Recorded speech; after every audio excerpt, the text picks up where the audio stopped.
C'est selon lui l'occasion du siècle, rien de moins.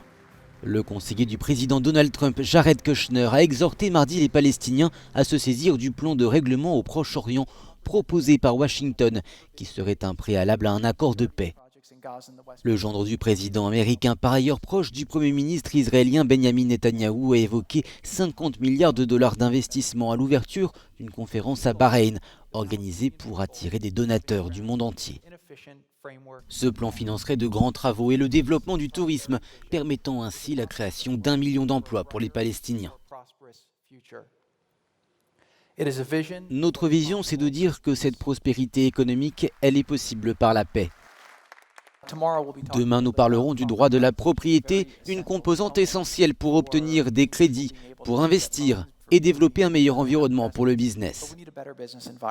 En clair, investissez et la politique suivra. Mais le rendez-vous peut-il obtenir des résultats concrets sans les principaux intéressés? Les Palestiniens ont boycotté la conférence. Ils estiment que Donald Trump, pro-israélien, tente simplement de les acheter. Le deal du siècle, comme il l'appelle, a en réalité 3 buts.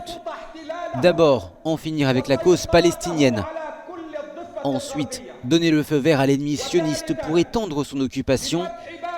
Et enfin, ouvrir la porte à une normalisation des relations entre les pays arabes et cet occupant.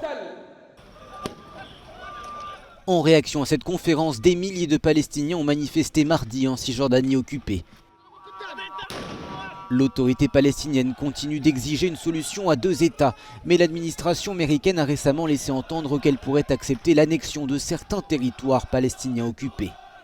Une idée que le Premier ministre israélien Benjamin Netanyahou évoque depuis plusieurs mois.